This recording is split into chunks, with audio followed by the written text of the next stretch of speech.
Okay, so welcome to our third Think and Drink. So I know Paulina and Paca, this is not the first rodeo for you guys, but for those of you guys that are new, and I mean everyone else, we can just kind of introduce ourselves and where we're from and where we work at currently, or where we previously worked at if you've been recently let go. But if anything, let's just kind of introduce ourselves. So I'm Philip. I work at Los Gatos Orthopedic Sports Therapy, and I'm contracted out to Willow Glen High School. I'm Alex. I work at Hartnell College. It's a community college in Salinas in Monterey County, and currently still working, so feel pretty lucky with that.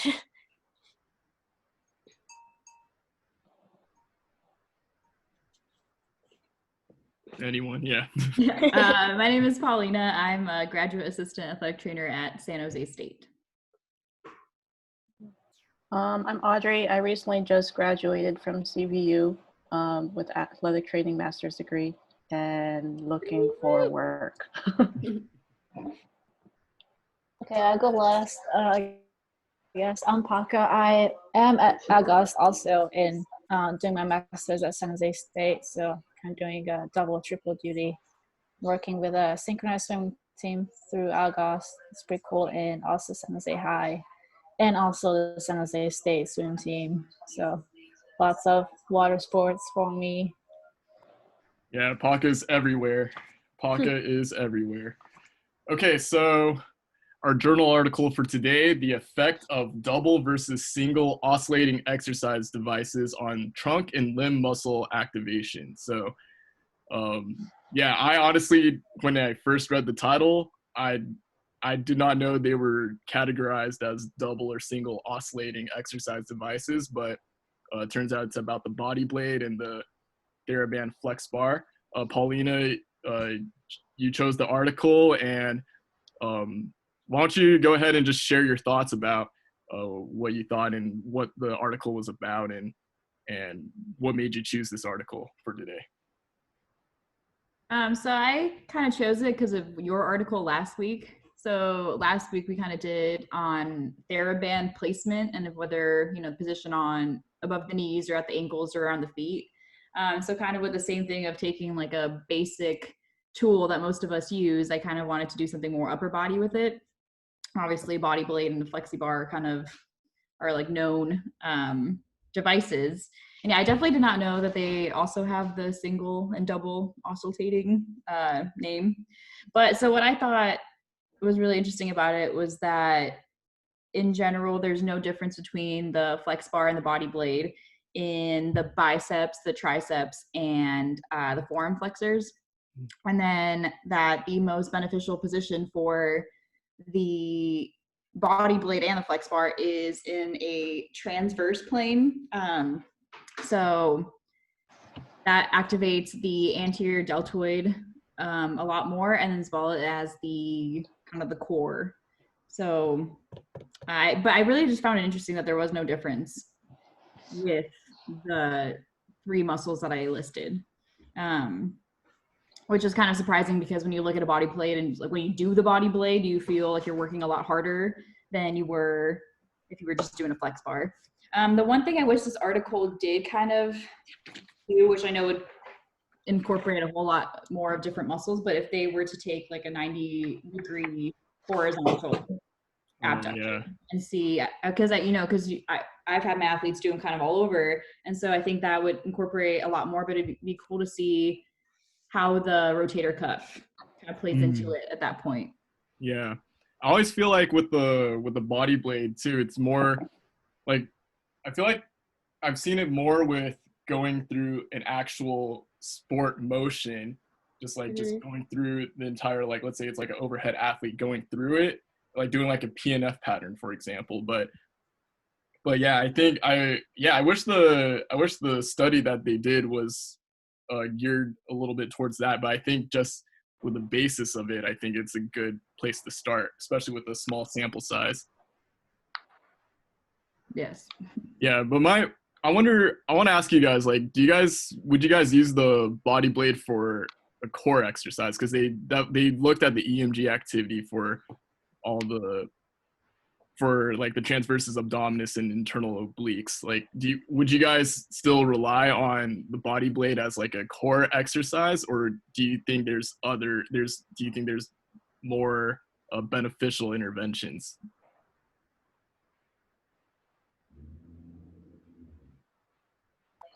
You asking specifically core exercises for like an upper body athlete or like any Just any athlete, just in general. I think a Bosu ball, like I would use the body blade, but for core exercises, like my go-tos are more like the balance stuff and like doing planks on like a Bosu ball. So I mean, I would definitely use it to switch things up, but that wouldn't be like my first go-to. I think it's much more sport specific for me. Yeah. Like I've always really liked to use, when we had one, was always with our baseball players in their throwing motion and getting their core activated with their throw and their motions and all that kind of stuff. That's what I always like to use the body blade for. But as like a single core exercise, I don't think I've ever used it for that. Right. Yeah, I think it's just, I feel like with the body blade, it just seems a little cumbersome, like trying to think of like if we were to just, or not, I shouldn't say cumbersome, but just using the body blade and trying to get an athlete to buy in, like, oh, we're going to try to activate your core muscles and try to stabilize, but we're going to use this body blade and go from like a distal segment and work in that plane. I think it's just, it's interesting, but to get someone to really buy in and get the effectiveness out of it, I feel like that's probably the challenge from it. Yeah, I would agree. Yeah. But then the flex bar though, I've seen PTs and some ATs use the flex bar, and it just seems like they're like holding two sausages and they're just like, I don't know how else to describe it. It's just, it's the weirdest thing I've ever seen. Like someone would be in like they're prone on a Swiss ball, and then they go into like a Y position and they're just shaking these flex bars. But man, if I was like that patient doing that in the clinic, like I don't know how I would feel. You know, it just doesn't seem right. That happened just this week, I think, with Jendo. I think she was using the flex bar with one of her athletes. I don't know, it was a guy, and I just looked at her and I kept laughing at her because I can't it just looks funny. Yeah. I don't think I can pass. Yeah, it's like, especially during this time with everyone, like the patients are wearing a mask and gloves, and then they're like holding the flex bar and they're just like in that position, they're just shaking. It's definitely a weird flex, but I don't know, it's weird. Yeah, that's what we used to call it, the pickle. Pickle. My undergrad. Yeah, I like honestly did not know it was really like I saw the name on it, but I never registered flex bar with that. Oh really? Yeah. But so I guess like this article showing that there is actually like valid science and that it does activate something is kind of nice, that you're not just like waving it around for like the shake weight thing. What is it called? Yes. Yeah. Shake weight. Yeah, shake weight. Is a shake weight, is that a double or a single oscillatory device? Because it's like you have two different ends on the shake weight, but it moves in a singular fashion. So I don't know how you're like, it's still an oscillatory device, right? There's your next research project. Yeah, I know. That'd be interesting. Bring it back from the dead. The shake weight. Yeah, I think there was like, I remember there's this one video with it was like a New York Jets training camp, and I think when the shake weight was really popular, every football player, like that was part of their warm up. Like they would just warm up their triceps and take the shake weight behind their head and just shake for like the first 5 minutes of practice. They would just get like biceps, triceps, and they would put that on NFL films, and I'm like, really? Like you guys would use the like no one feels insecure about They use it at San Francisco? No, well, definitely not. Well, this was the New York Jets. No, they definitely did not use the shake weight at San Francisco. That'd be funny though. That would be like a running joke for a couple of years. No, probably, yeah. Yeah. Down Castro Street or something, and yeah, I don't know. But yeah, I think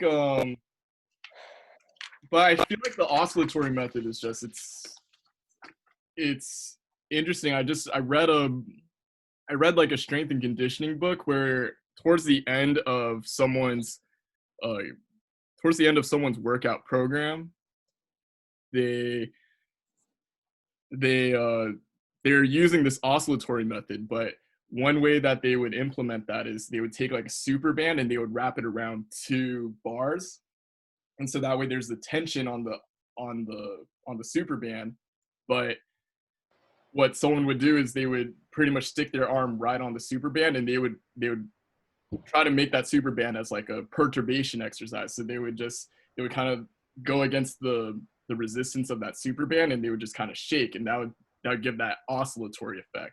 I don't know if that gives like a little visualization, but it's something that they would still kind of shake at smaller amplitudes, but at a faster frequency, and it's against resistance. So it's just something that it's like a different way if you didn't have like a body blade or a flex bar. Yeah. Oh, and here comes Ross. Ross is joining in. Here we go. Hi, Ross. Hello. Hello. Hello. How is everything? Awesome. We were just talking about how funny the body blade and the flex bar were, and yes, exactly. That is the body blade. However, Yes. it is inertial training, right? Yeah. In theory. So it's concentric, eccentric cycle. So in theory, you're getting. Is everyone familiar with the inertial trainer? What that is? Not really, but it kind of makes sense. Yeah. I don't know if I can find that. Let me look it up. Yeah. So we have in LGOST we have this pulley machine, and you have pulleys on different ends, and there's pretty much like a rope that feeds through, and every time you go into like a concentric, there's always going to be that eccentric reaction that you have to anticipate, and you're kind of forced to go into that rhythm of motion. So a lot of times we have a lot of our overhead athletes going into a closed pack internal rotation for that. That's kind of cool.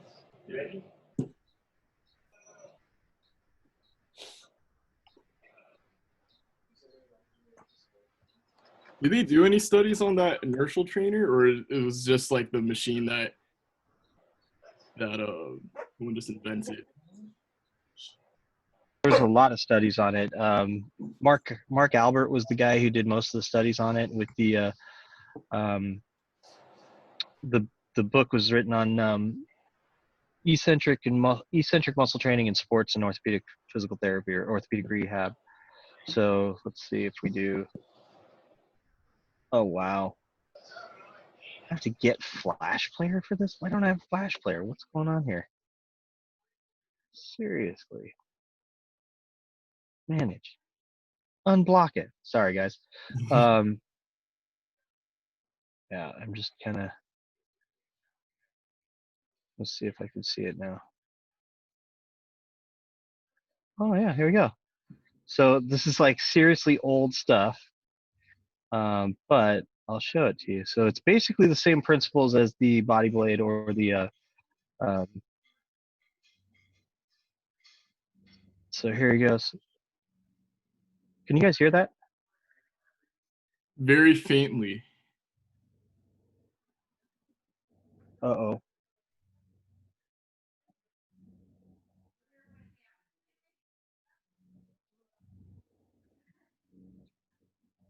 Yeah, I think you click on that sound volume. Oh. You can click on the sound bars.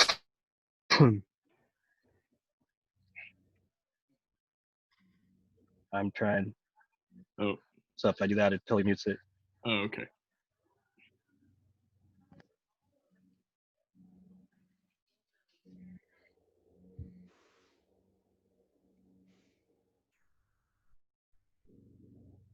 Yeah, so that weight just counterbalances and forces them to go into that eccentric contraction.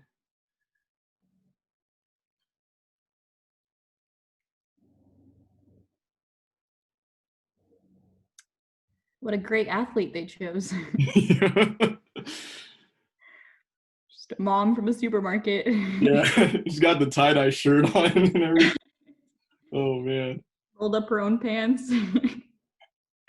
that is hilarious. Yeah. So the idea is that when you first start to teach them, you do it slowly like this. So the power is driven from the hips, et cetera, et cetera. And then it kind of works its way through the trunk, the scapula, and then the cuff. And then, so they start out with about 17.5 pounds. And then as they go and as they get better, you reduce the weight. So then you get more of the type 2 fast twitch muscle fiber recruitment. So then it's more like an actual sporting type activity.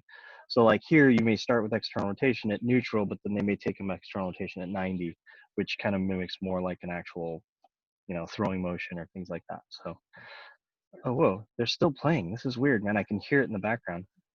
Oh, here we go. Hang on one sec. Wow. Oh, shit. What just happened? Okay, so let's see if I could share it again. Okay.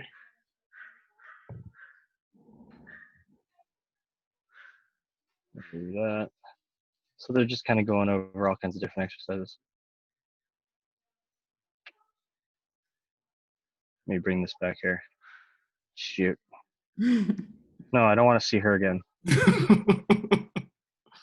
No. Man, even he's got some hip movement. He's just doing a little twist tango kind of deal. Well, they just showed like him doing there. You go scapular protraction. Oh yeah.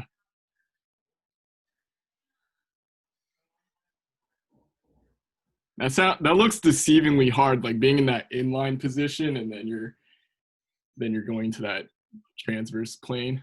There you go. There's the hip adduction. Yeah. There you go. Pretty cool. So just different ways, different applications you can use it for. But actually the leg that works really hard on that one is the leg that's in the ground. Mm-hmm. So the stance leg is the one that's just getting killed. So pretty cool stuff. Yeah. Good times. Yeah. So yeah, so you guys went over the article already? My bad, I got here late. Yeah, Paulina briefly did, yeah. Okay, no worries. So what was your major take home? Just that the flex bar and body blade have no difference for biceps, triceps, and forearm flexors, and then that the transverse plane is what activates the anterior deltoid and the transverse abdominis and then internal obliques the most. Nice. Yeah. I would buy that actually. That makes sense. So that was cool. I did Very find cool. weird though, it did say that the triceps were the most activated during the frontal plane, but in the sagittal plane, you have to do a little bit of flexion and extension. The way they were, like, if you looked at the pictures, like you kind of just, and so I thought that would activate the triceps a little more because you're actively extending, but Right. it was 30% greater in the body blade, in the frontal plane for triceps. The frontal plane going this way, right? With the blade going. Yes. Yeah. So I thought it was going to be the sagittal. Oh, yeah. Yeah, but it was the front. Yep. Sorry. Yeah, that is weird. Yeah. So here's a question. So what prompted you to actually look at the difference between the two? We did the bands last week. So I was thinking of doing some like equipment that most of us kind of use around, and and honestly, I haven't really seen too much research about the flex bar. I kind of just thought you use it and you try to convince your athletes that you use them, but what do they really do? And so it was just kind of good to see an upper extremity device. Have you guys heard of the Tyler twist with the flex bar? No. No. So there's a guy, he's out in New York. His name's Tim Tyler. He's the former president of the sports PT section, and he's actually on the consultant board for Theraband. And so what they kind of devised was this method for lateral epicondylitis, right? So instead of doing the traditional either isometrics or eccentrics with forearm stuff, he would use it as a twist. So say if it's your right arm, you would start here, the band's in your hand, you grab the top here, you twist away with the top hand and back towards the other hand, and then you extend it in front, and then your right hand eccentrically lengthens over it. So you have to slow down. So you go from here, extend, flex, straighten out the elbows, and then decelerate wrist flexion. So it's called the Tyler twist, of course. So he had to name it after himself.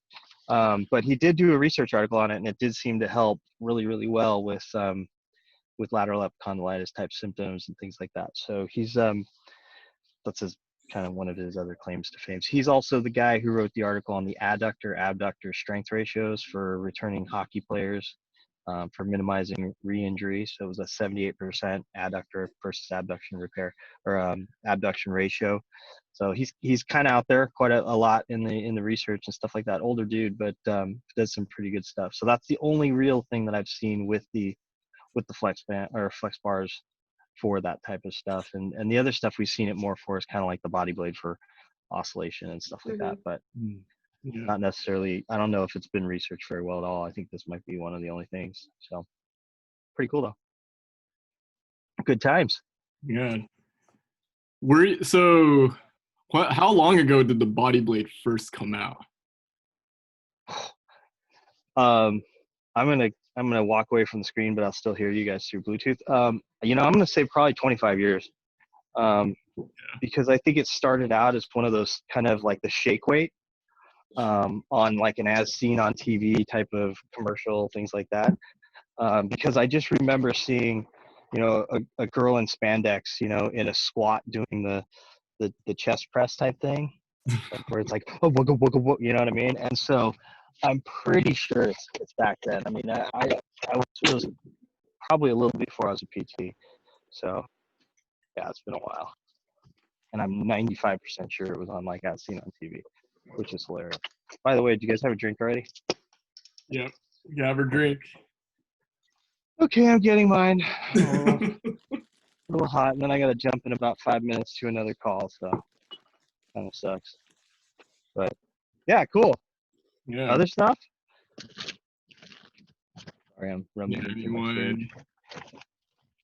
Yeah, I mean, I just think it's interesting, like for like the high school and like other settings that may not have like the body blade or flex bar. I think it's interesting how that like the oscillatory method and trying to find something to really replicate that. I think this article just shows like how we can use these kind of devices to activate certain muscles if we want to progress them through rehab and things of Do that. you know how much a body blade is? Like what's Like about $150. They're not bad. that's not terrible. I think the one in YUH is like the gigantic one. It's like 6 feet tall. So it's like hitting the floor as people are using it. And you're like, what the heck is that? It's like massive. So, but I think they come in 3 different sizes, if I'm not mistaken. So the body blade. Right? It's like the head bobble. Yeah, I wonder if anyone's ever like, because everyone's only been holding on to the body blade like with upper extremity, but I wonder if anyone's tried to like strap a body blade onto like the foot, or if they like strapped it onto their forehead and try to get some exercise out of that. I think you should try it, Philip, and then let us know how it does. I know. After this drink, right? Yeah. Kind of like the iron neck, right? Yeah. Yeah, what do you guys think about that iron neck? It's like it's that weird halo thing, and it's just like attached to a cable. Yeah, I don't know. I would never try that. But just looking at people trying it, it's just like. I have one of the little beanie caps, and I wear it to keep my earbuds in when I run. That's about all I use it for. That's about how in depth I've kind of looked into the concept of it. I'm sure there's something to strengthening the neck in an oscillatory way. I don't know. Have you guys heard of the little collar thing, the little clamp thing that's supposed to like decrease a little bit of carotid vein blood flow to help with concussions. Have you ever seen that thing? Oh, So it's like that. it's a collar, yeah. Yeah. It's like a little Oh, like, blue. Yeah, like the blue black little band thing that. Yeah, Luke Kuechly was wearing it Yeah, for yeah. the Panthers. it kind and of looks so like the old phone thing that they used to do with the Bluetooth. Yeah. exactly, yeah. And so apparently it's supposed to add just enough compression to their neck to reduce blood flow, so it increases like almost like a fluid kind of barrier, so it keeps a little bit more fluid in the head, so when they hit someone it doesn't necessarily slosh the brain or hit the brain quite as hard. So it comes from the concept of a woodpecker. So the woodpeckers have Yeah. that muscle that kind of goes all the way around, so whenever they're able to kind of shock absorb and stuff. So I don't know, and apparently that muscle contracts to something like a hyoid bone that's around the neck that helps to decrease the amount of blood flow. So then they kind of wonder why hummingbirds aren't brain dead, right? But they can all day long. Interesting. So Yeah. Well, if Luke Kuechly it is. It's super cool. He retired this season. I don't know. Yeah. Yeah, I don't know how effective that device was to prolong his career. Nice. Well, hey guys, I got to get rolling, but good stuff. So that was fun. I will definitely catch up on the article. I swear. But I got friends from high school texting me right now saying I am patiently waiting on the bridge. So I got to get rolling. So All right. okay. Sounds All good. right, guys. Have a great night. Thanks for hopping Thanks. on, Ross. All right. So, is there anything else we want to talk about for the article? I think it was pretty straightforward and a lot of things that we could have come up with the body blade or the flex bar. I think it was just really cool that we get to see like other devices that kind of implement that same effect with the devices that they mentioned in the article. Yeah. So let's see. We're probably gonna meet again in 2 weeks. If anyone's interested in bringing up a new article to discuss, you guys can email me, and then I'll send out another invite, and then we'll go from there, and hopefully we'll get more people to join, and yeah, we'll go through the same thing, grab a drink, and think responsibly. But yeah, this was fun. Yeah. It's nice to meet all you guys. Nice to meet you. So, Nice to see you. All right. Cool. good article, Paulina. Good job. Good job, Paulina. All right. Well, everyone, you guys have a great night. We'll see you in 2 weeks. Bye. Bye bye. Take care. Bye.